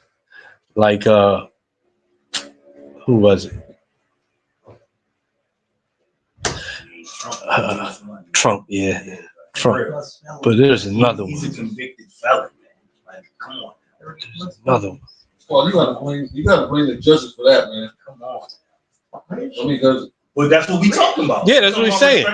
Esau, like, yeah. Now, when power changed, are they gonna come in and get rid of those judges after 4 years? Who? I think Trump's gonna get another term. No, they're not. But that's the point. They're wicked. Like whether it's the Dems or the Republicans, they're wicked, and their judges are wicked. He's scared. Their system's wicked. Trump get another term. Trump about to get a dictatorship. What happens is, if he gets another term, if we make it there, Most High willing. If he is afraid that Barack won't get involved. What's Barack going to do? If he gets a third term, he can get one. No, but see, this is part of because he's the president now. He can get a second after his first one. No, you can't. I thought that's how. No, you don't get because he skipped one. No, you don't start all over. If that was the case, if that was the case, all the other presidents can do that. Yeah, not you only get two. Not consecutive. I'm saying they can stop for 4 years after they ate and then start again. Yeah, you only get two. You don't get two. But I think you're right. I thought it was But no, I think you're right in terms of he's gonna change some shit on some dictator type time, like the first 3-term president. They said law that he already changed the constitutional laws. Yeah, he already changed the stuff. Automatically, if a person goes for a third term and they win, they put it to death. He about to flip stuff upside down, but that just goes so why? Because he's rich. Well, how you can't he's got he's rich. He's friends with the rich. He's friends with the rich of the world. So it's called oligarchy. That's what he. So if he flips it, that means he has to flip the whole constitution. I mean, which Congress has got to vote on. It's not impossible because he can't get rid of the 14th Amendment, which is birthright citizenship. So he's doing that already. I believe something like that will happen because for one, the prophecy of the end days would be that they start to turn on each other. Yep. Right. That would be that playing out like this dude coming in. There's already a system of Democrats and Republicans, and they work together. And you know they got their rules, and it's to keep order and justice and fairness. But then you got one guy that comes in and has a following and enough of a following to change things around. That'd be they start to crumble. They start to go the Republican side, go against the Democrat side, the white power side going against the liberal, whatever. Yeah, I ain't got nothing to do with that when that takes place. That's on between them. It's just going back to how this country was founded. Right. For racist white man. Yeah. That's Exactly. That's all he's doing. Yep. The Constitution wasn't written for nobody else but white people. Exactly. So that's what he's doing. He's going right back to what the original forefathers of this stinky country did. Yeah. And they all in agreement because he goes to that and shows them, and they're like, "Oh yeah, let's go back to that." I mean, first off, how did Donald Trump even get into the political realm? Money, and because of all the judges. Like, it's not Donald Trump's will to take it back to that. It's already behind the scenes their will. So he just the face. Yeah, man. Like, who put crack in the hood? Yeah. Ronald Reagan. What was he before being the president? Right. He was a damn actor. He was in John Wayne movies. Yeah, and the governor. The damn Pete Hegseth was a Fox News anchor, man. The guy that Trump appointed for the war, Secretary of War, he was a Fox News. So, people ain't real. And really, the Most High put them there to bring this thing down. So we know Proverbs 21:1 said, "The heart of the king is in the hand of Yahweh." So it's all of the Most High. So all praises to him for that. Salaki. Also, we were talking about, I think we were talking about Diddy, but any person that's a Jacob anywhere, Most High could be in the process of judging them as well as the law. Mm-hmm. So if the Most High said that Diddy has come to an end, and the Most High could put that on the heart of the king to bring him to judgment, even though the king is far more wicked. Mm-hmm. The Lord is in the house of his people first. Yeah. And we're here in the sickle on the earth as Israel. And we're seeing it become more prevalent. So we're watching all of that privilege that was given to us, forming an alliance with these devils, that the Lord is taking those things away from us. Mm-hmm. Yeah, he's going after Esau as well. Yeah. I mean, Jehu was lifted up, became king. Most High put him on a mission, destroy the false prophets, and he was doing all these great acts. And guess what? He ended wicked, and the Most High brought him down. Right. So started good. Yeah. Got brought right down. Greatest kings to destroy. Yeah, he was. The idols and all that. Yeah, he went and pretended to be like. He pretended to be a idolater and with him and all that, and got them all to come in, gather together, and then took them all out. Yeah, but then he got taken. Every time white America is in trouble, they look for us to help them. Cause y'all, we the servants. They don't remember all the wickedness they did. Who you send out to die? Your servants first. Mm-hmm. You keep your people armed up in the back. And the Most High has appointed us to be a light into the world. And some of us are allowing that light to shine.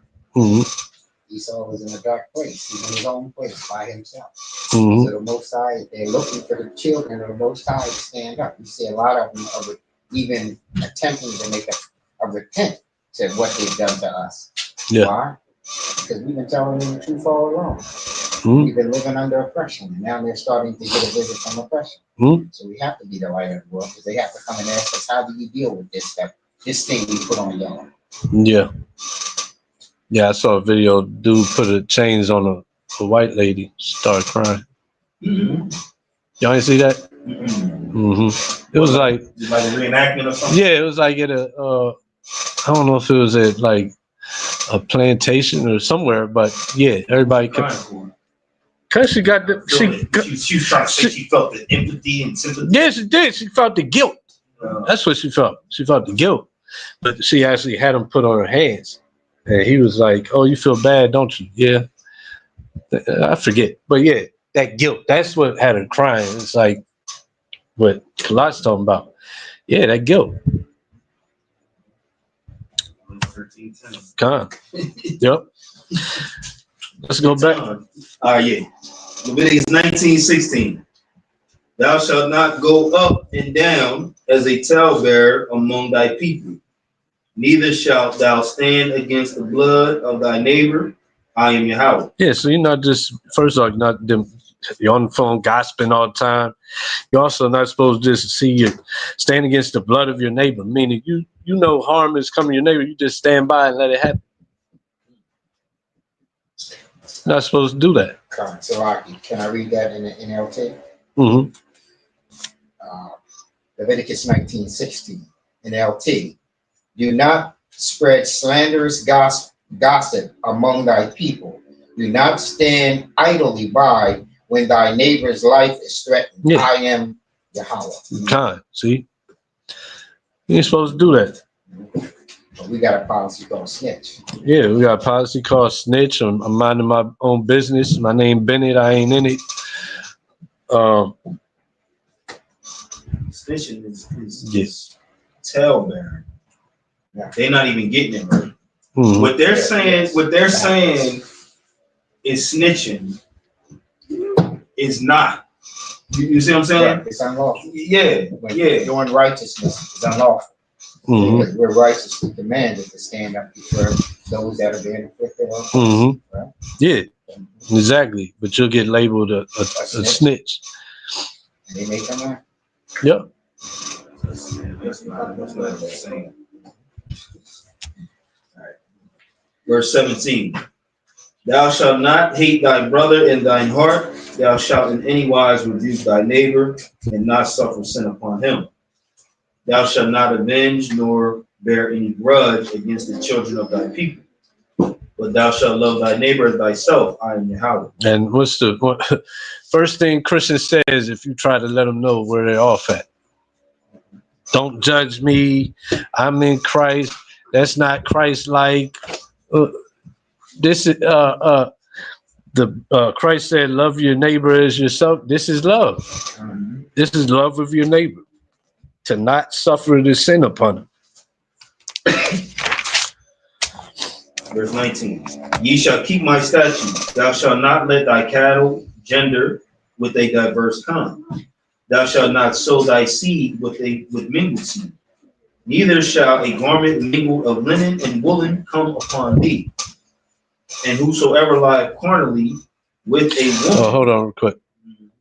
Shall not let that cattle gender with a diverse kind. So what's that mean?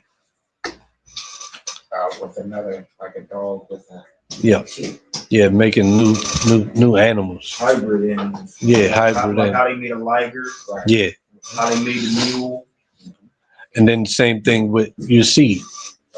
You got Nothing's supposed to be mixed. nah, because you got they mixing fruits now, right? Hybrid. Hybrid fruits might have a what they got? Name something. Everything is hybrid, man. Yeah, Everything. Yeah, but they'll mix stuff like make something new like an apple and an orange. you just mix rat with pig. Did they? Wow. Yeah, that's Such a little thing. Slicing. Wow, but how big did it? What was it? So they need More to have, lean into so it. they can produce more pigs because rats have it first. I just saw at the grocery store the other day. They mixed the plum. They mixed And the the cherry? plum with Plum cherry. This is something different. It was like a plum-darine. It was a nectarine and a plum, or a plum and a peach, or something. Yeah, but the cherry plums. They got like this a mix between a plum and a cherry or something like that. Yeah, I thought that was just a name because it was a small plum. It's called. But yeah, they do stuff like that regardless. They'll take two things that already exist in itself, and then they'll combine them into some new hybrid thing, like a pleach. Yeah. They cut one in half, the other half, put them together, put them in the what's called in the soil, Mhm. and so it starts like to what they call it when the seed starts coming up. Germinate. Yeah, it starts germinating. Because I believe that's why I ain't growing no watermelons or honeydews, because I put them too close together. So I ended up ripping one up. But yeah, you're gotta watch the spores. supposed to have it. Your crop here is tomatoes, is only tomatoes. Your crop over there is watermelon, it's only watermelon. Not supposed to mix them growing together. Nah, they'll Mhm. vines will get together, and then you come out with a whole entire different fruit. Mm-hmm. Yeah. When the Most High has created everything and he saw it was good. Mm. Everything. So we have It's an the enemy seed on of his here. kind. Yes. Yeah. And once he's done that and he saw that it was good, then there's a different thing on here that we call Esau, who's contrary to God. So he has calling himself to be God, said in the house, right? Mhm. So this is him lording over the Lord's creation to be a bigger God. My question to you is, how does that go on a spiritual connotation when you're talking about grafting in? Oh, grafting in. The Israelites. Yeah, I know that. That's the grafting. Yeah. Mhm. Right. But does it have spiritual connotations when it comes to the very principles? You don't graft an apple tree into a peach tree per se. Mhm. So we're talking, the Most High is talking about grafting back. We're talking about the northern tribes. Mm-hmm. So we see spiritually, we're grafting. Yeah, there's no back spiritual into Israel. that thing, same thing. Yeah, spiritual Israel is literal Israel. Yeah, like So if he's contradicting this here, then surely when it comes down to his chosen, that there is no grafting in of another thing, Mhm. but Israel. That's why the scripture says not to give them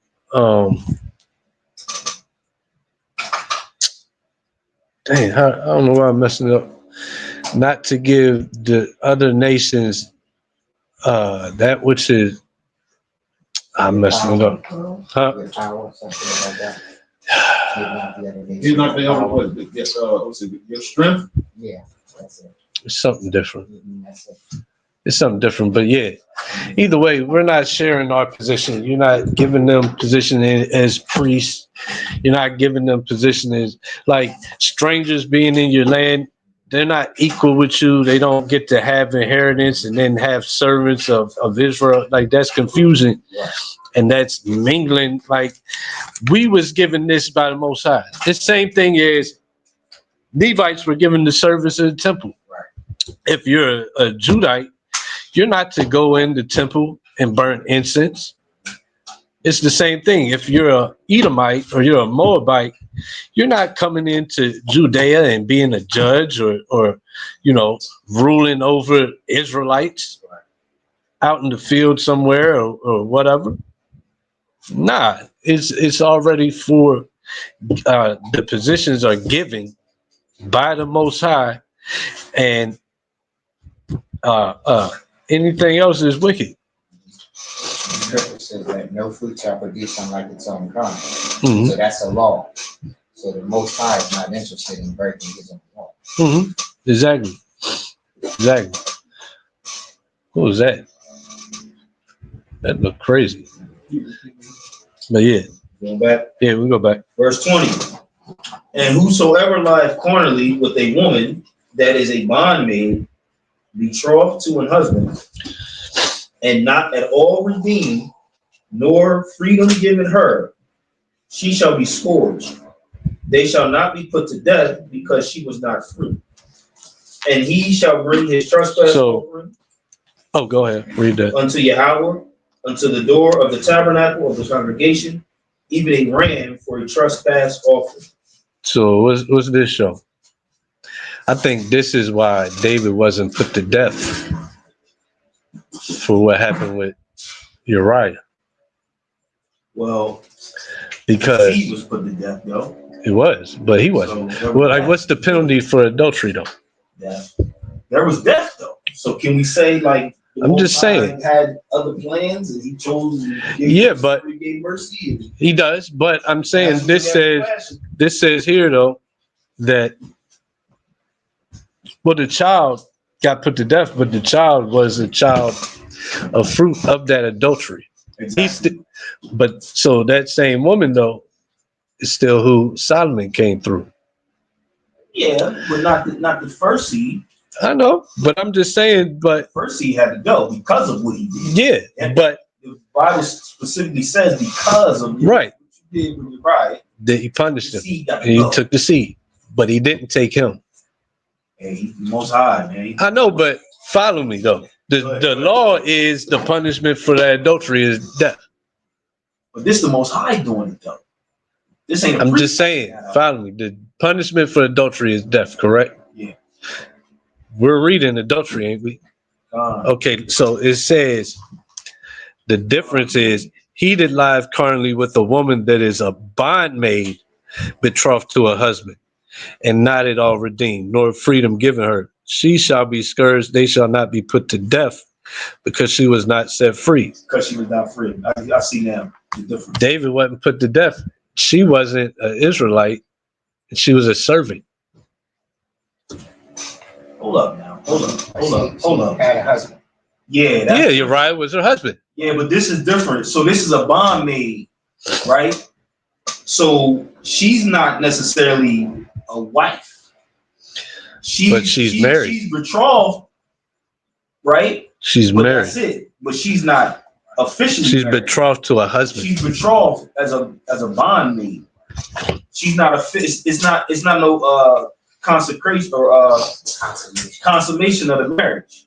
But all I'm showing is It's an engagement. but I'm saying what I'm showing is, I don't want to go too much in details. What I'm showing is that difference, though, because if you lay with a woman that's betrothed to a husband and they're Israelites, it's still adultery and you get put to death.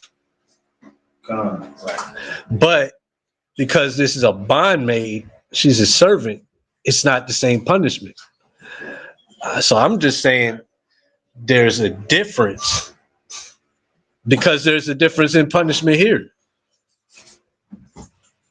It's obviously not cool, because it says he got to bring a trespass offering. He still trespass, but he's not put to death. So I'm just showing the difference of the penalty because of the status of the woman. She's a servant. It's not the same penalty. Right. That's all I'm saying. Like I'm not saying that Uriah's wife was a bondmaid, but they were servants to David, and they were of another nation. And David didn't get put to death.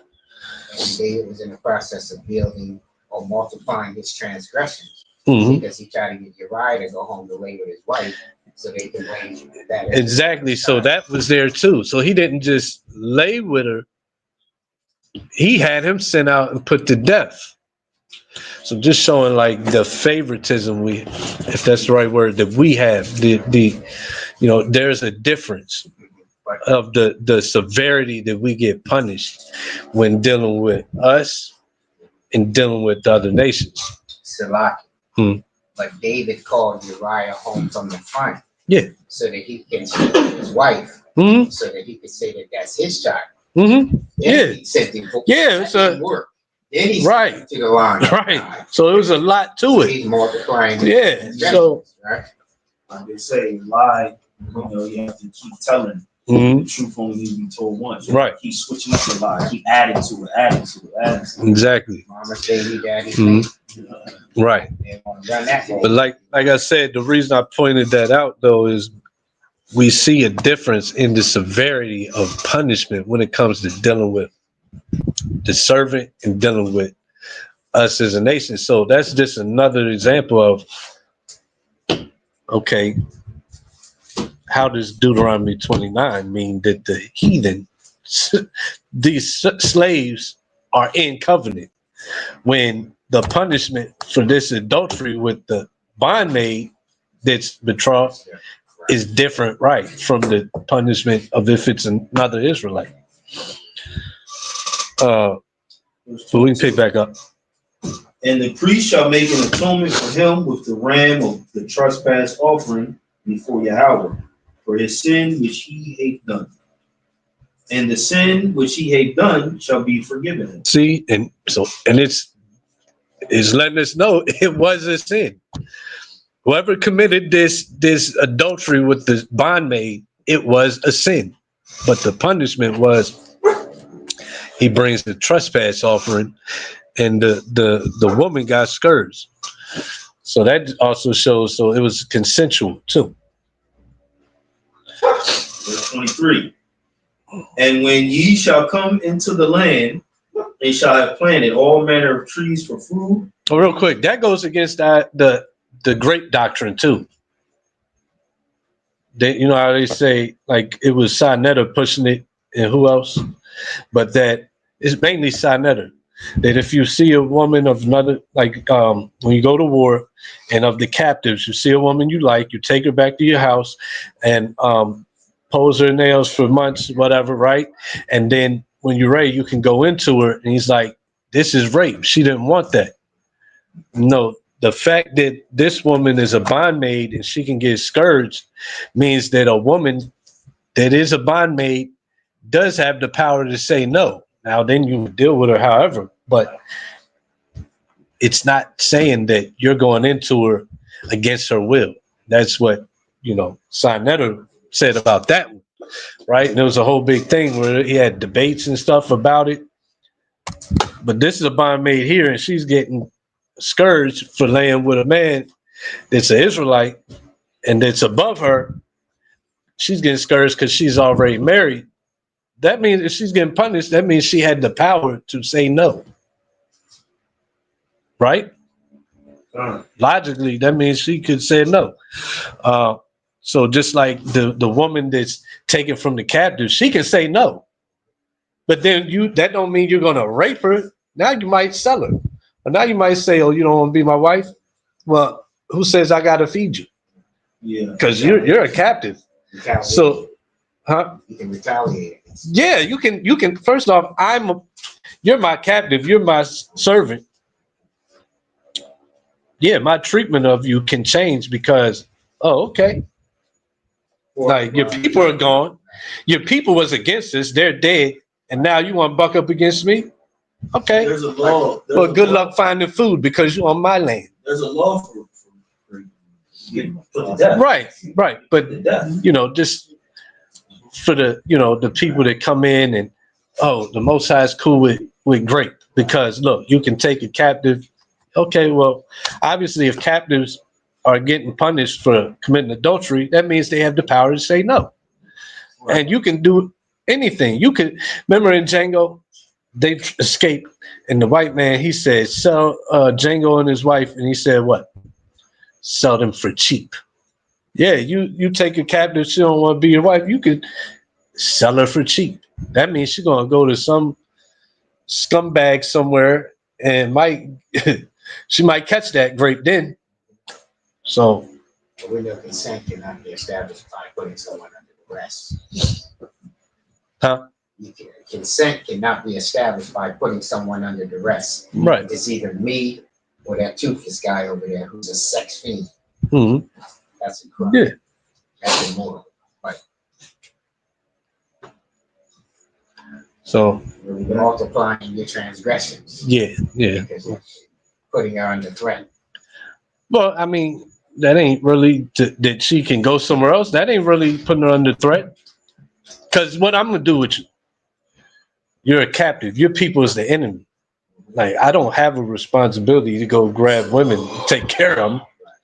You're gonna be a servant to somebody. How about leave her?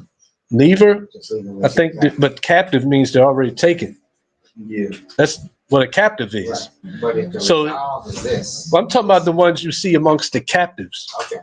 He's saying that it's great because she don't want to be taken. I'm just saying there's other options. You can sell her. You don't have to keep her like, oh, I took this captive. She's a captive. She's an enemy. And now she don't want to be my wife and I got to take care of her. No, okay. You go to the next. You can be a servant somewhere, but not with me. And I'm just saying, who knows what type of servant master you get. You're the one rolling the dice. You see what I'm saying? You might get a good. You might get a handsome, tall one with dreadlocks down to his calves, and you ready to give it up. I don't know, but I'm just saying you could get some, whatever. I'm saying there's other ways to serve. They can be single-handed to your wife.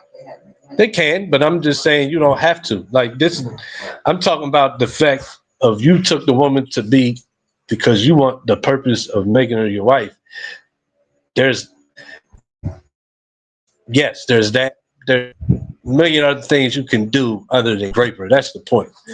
So it doesn't mean grape. Sinetta brought that out. Sinetta always brings it out. You might run into him if you're at camp or at a public Hebrew Israelite thing, and he might ask you, is the Most High cool with grape? Prove it to me he's not. Here's the verse. So you, like you said, her answer could be, nah, it don't mean you go. If she says no, you could make her the servant to your other wives. Boom. Doesn't mean grape. And you go here and you see actually grape, well, not even grape, adultery of servants is a sin still, just with a less punishment. But yeah, we can go back. Verse 23. And when ye shall come into the land and shall have planted all manner of trees for food, then ye shall count the fruit thereof as uncircumcised. 3 years shall it be as uncircumcised unto you, and shall not be eaten of. But in the 4th year, all the fruit thereof shall be holy to praise Yahweh withal. What's Esau gonna do? Esau's gonna start. He's gonna start clearing his field as soon as it produces fruit. And he's not going to let the land rest. That's why you have places where you can't grow fruits. You have droughts and things like that. And now they got to make food in labs because they don't follow the instructions that the Most High gave for growing food, for getting food out of the ground. Yeah, they depleted Hades' nutrients out of the ground. Yeah, from overgrowing. And this says a tree, right? These are trees. You have planted all manner of trees. So say this is even for us, it's not about to sell our fruit. Say we plant peach trees in our yard, apple tree, whatever. This is letting us know, don't eat it the first, what did it say? 3 years.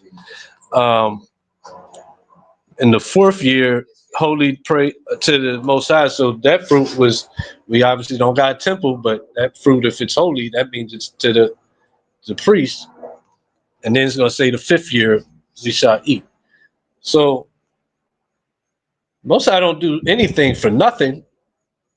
If you allow that process, what you're probably going to have is much better fruit any old way.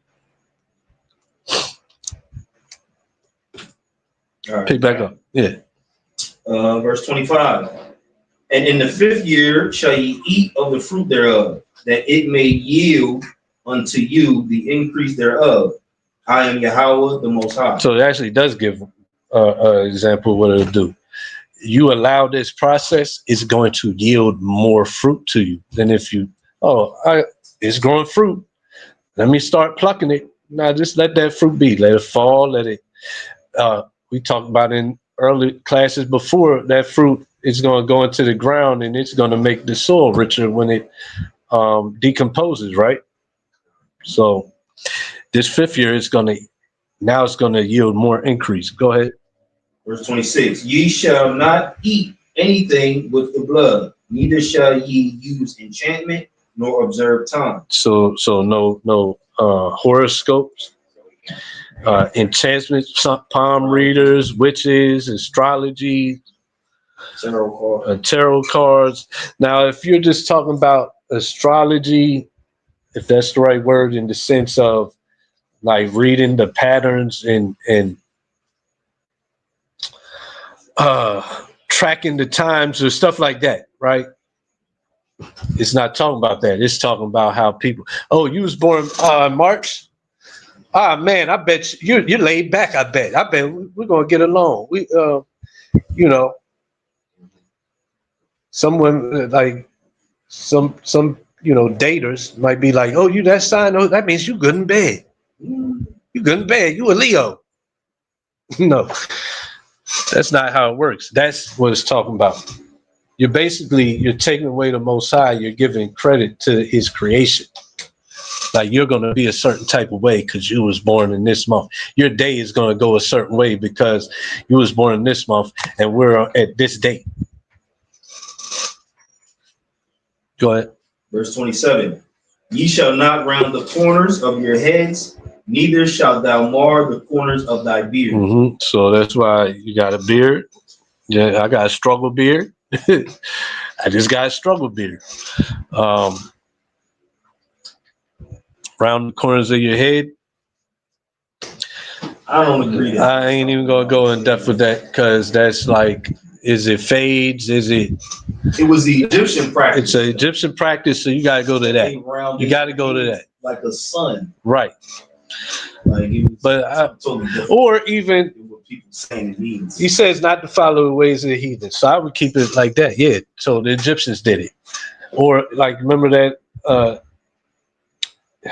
Kemet guy that's got that thing like the Egyptians had. Like he's shaved everything around. He left this one circle. Yeah. And he's got this one big lock coming down. Like, Yeah, I'd say that's what it's talking about, not a taper. Yeah. It's not talking about a taper. I don't even agree with talking about bald heads. I don't Well, think that's what it's talking but about either. but the scripture says it's somewhere else. We're gonna read it, not to do that. So this might not, and this ain't talking about bald heads because it says don't round the corners of your head. Mhm. But it is gonna say not to make yourself bald. But we'll get there. Yeah. This is the one people go to say you can't fade. That's what this one is. If anything, I would say like, now remember the bowl cuts the white boys used to get? Yeah. Well, they modern day Egyptians, so I'd say that. But they're rounding the corner.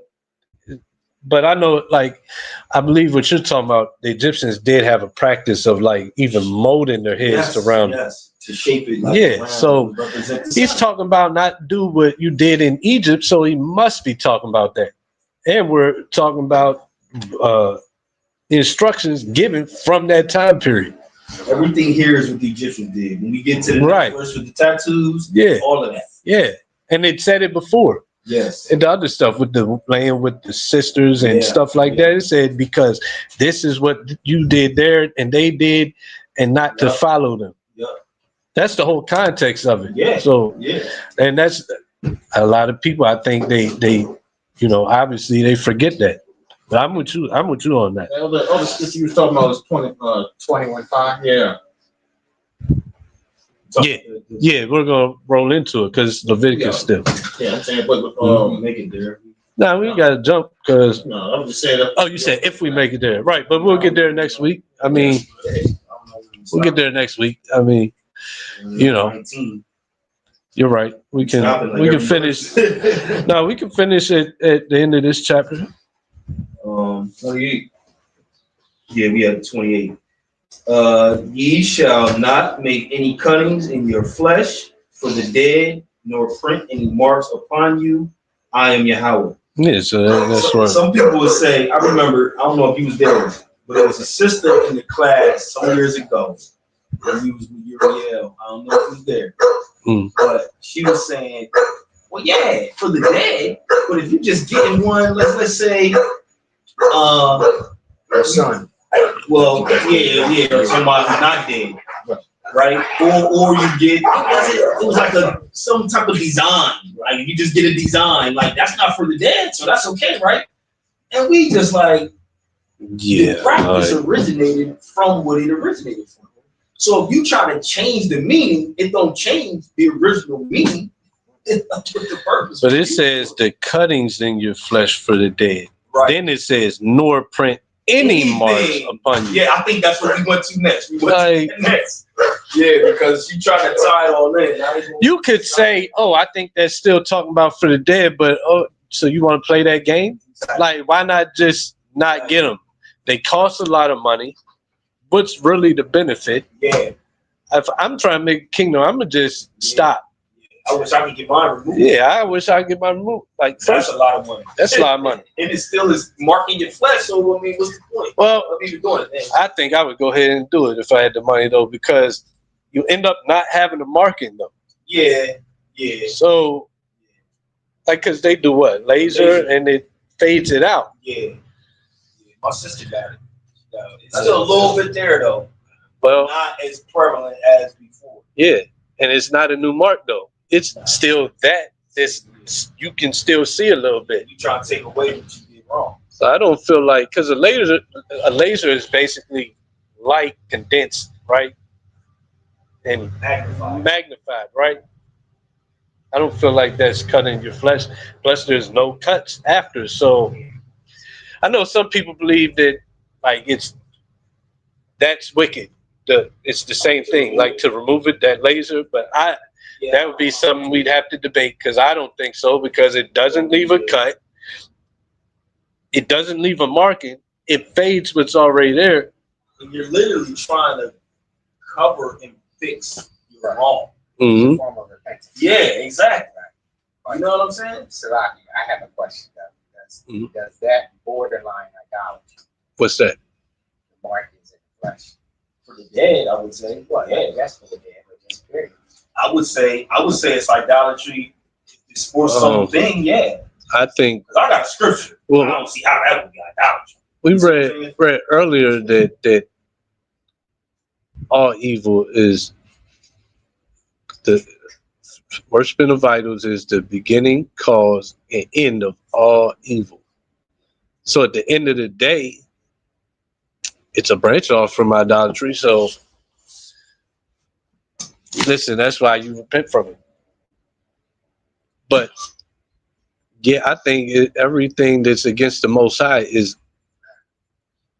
if it's like, it's idolatry because you got worshiping the one true God, you have idolatry. Exactly. Worshiping the one true God is obedience. Disobedient, matter of fact, it Like is. you can say it's fornication as well. No, it literally is because disobedience is rebellion and witchcraft. God. Also, when we look at all of the laws that we have pertaining coming into the temple, how we should be clean and all of the conditions how we're to present ourselves, and how do you take this living temple, file it, Right. and then you said, I mean, Yeah, because even remember, it said about making the altar out wherever, and it said not to even put the stones had to be as they were brought, not to put a tool to them. Couldn't chisel them. Yeah. Like, what purpose is the tattoos? Yeah. Everybody that got tattoos is in the truth. Looks at, I'd say 98%. Just because I've seen cats that get like menorahs or Yahweh tattooed on them. So everybody don't look at it like, what's the point of them? Like, why? But I look at it like, what was even the point? What's the point of turning yourself into a sketch paper in a notebook? What's the point? What? Never a point. purity matters to the Most High. Mm-hmm. And we put on things that we would say that magnifies our Lord, then wouldn't that be equal to trying to catch the Ark of the Covenant and being destroyed? Yeah, or even Saul. Yeah. Yeah, exactly. Or even Saul. Yeah. Samuel's taking too long. I forced myself. No, well, it was disobedience though. Right. We can show our love for the Lord. 1 John 2:3. Yeah. By, Keeping the commandments. yeah, obey. Because we want to write a scripture. Because you don't feel like your kids love you when they disobey you. You feel like, okay, no, you say it. Now it's just, okay, you talk. The actions. Where's the actions behind it? It's in obedience. And disobedience is death. Mm-hmm. Yep. All right. All right. Verse 29. Do not prostitute thy daughter to cause her to be a whore, lest the land fall to whoredom, and the land become full of wickedness.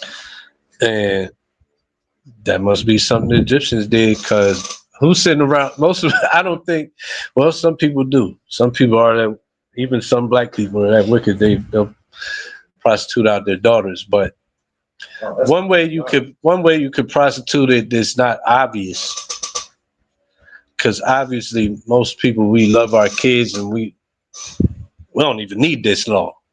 One way you can prostitute your daughter is by marrying her off to different people, or another nation, or even like you send her out to get, like, remember in Judges, I think the dude's wife had ran home to her pops. Oh yeah. So you marry her out. Being a whore. Right. So you marry her out, and then she leaves and comes back, and you take her in, and you don't send her back to her husband. And then here comes another guy that you can get some money off of or some benefit from. You're like, hey, I got a daughter, and you marry her out. That's one way you could be prostituting your daughter, and not thinking of it like selling her as, you know, the prostitutes we know walking up and down the strip. And, you know, so that could play out very easily in today's time, because in America, you can get with a man, leave him for whatever you want, divorce him. So you might marry your daughter off, and then she gets divorced, and she comes home, and she's like, and you let her marry off again, and you use the cover of, well, she repented. Yeah, she wasn't supposed to divorce that man, but she repented. That happens a lot in Israel, don't it? Actual married women will get divorced, their husband come along, and somebody will wife them up and be like, she repented. Well, you as a father, you ain't supposed to do that. You prostituting her out now. So you can also consider having a daughter, marrying her to another Jake who's worshiping a different God. Now they're unequally yoked. That is still spiritual order. Right. Yeah. It's, you know, it's a few different ways you could, in the spirit, you know, correlate that to prostituting your daughter. Because most people ain't just gonna sell their daughter like, hey, you want to bang my daughter? Most. There's some. There's some. Yeah. Watch a lot of crime, yeah. TV on YouTube. There's a lot of that Mm-hmm. happening. But yeah, can't do it. You have to consider the fact that a father could trade his daughter off for dowry. Mm-hmm. Now imagine how he can force his child into the fire. Yep. All right. Verse 30. Ye shall keep my Sabbaths and reverence my sanctuary. I am Yahweh. Regard not them that have familiar spirits, neither seek after wizards to be defiled by them. I am Yahweh, your most high. That's your what? Your palm readers, I think, or your psychics, the tarot card readers. Thou shalt rise up before the hoary head and honor the face of the old man, and fear thy God. I am Yahweh. You're supposed to show respect to your elders.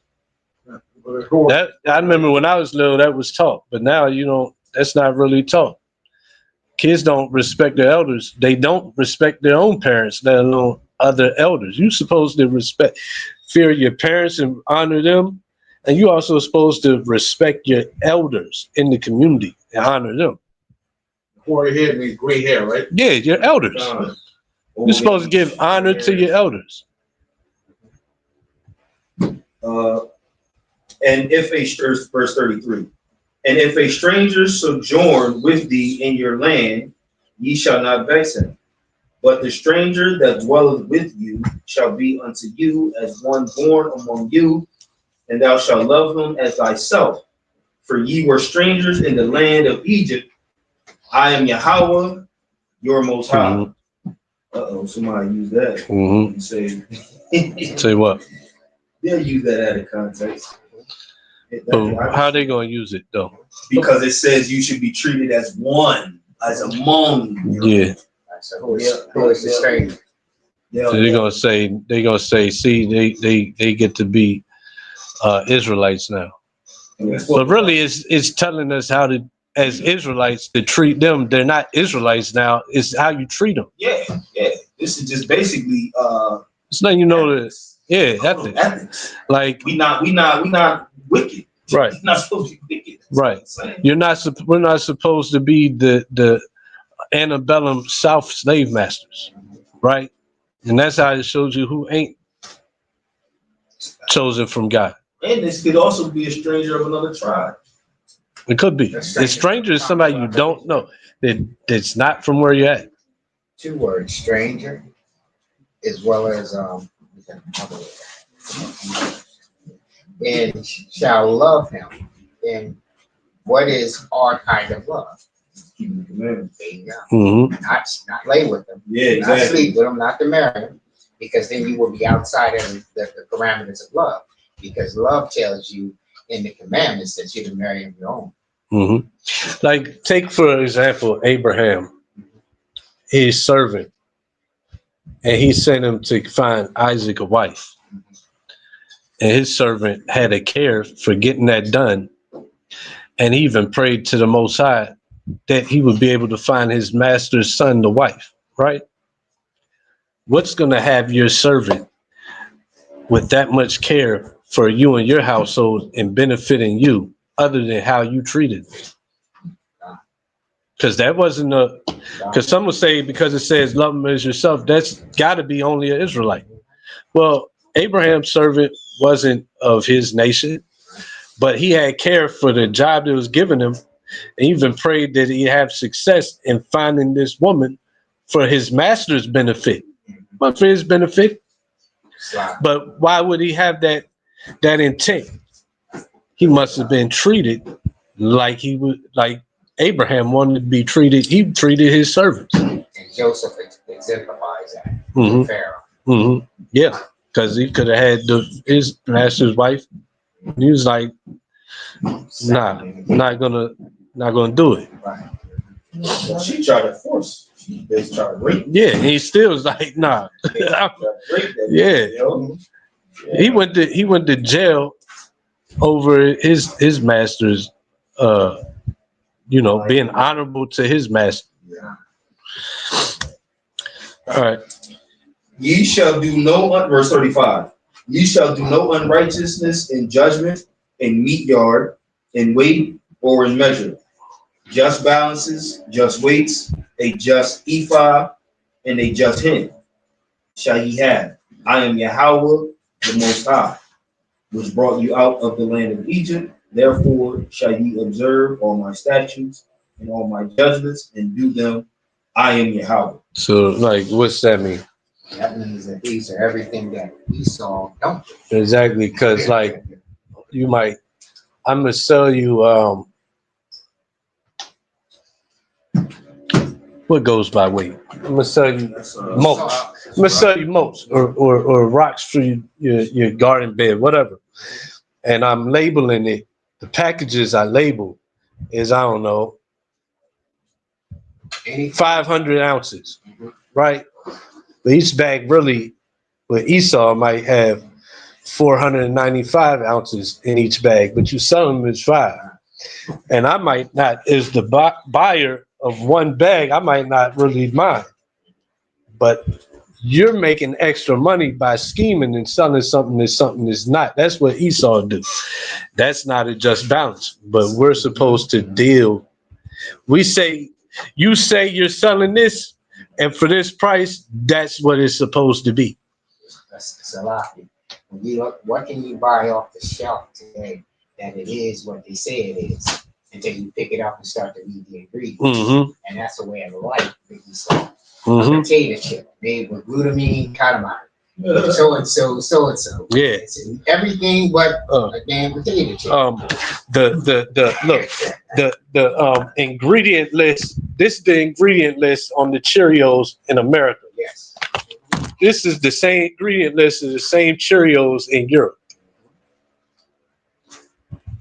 It's something underhand is going on. What do you need all these ingredients for?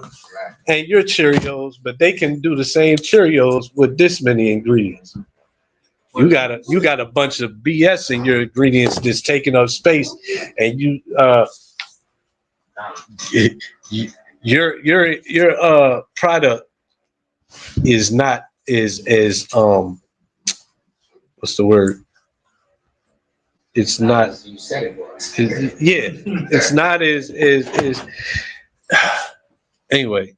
It's not what you said it was. Yeah.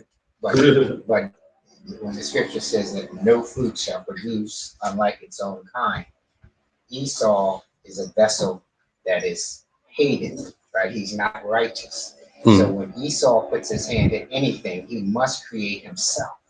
So if you give him a match, he will figure out how to burn a nation. Yeah. If you you give him sugar, he'll figure out how to poison a nation. He's always looking to make something to run off the vein of his spirit.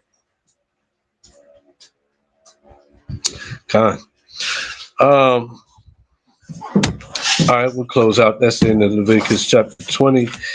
Next week, we'll pick up back Leviticus chapter 21. I hope the day's reading was edifying. 19. We finished 19. We pick back up at 20 next week.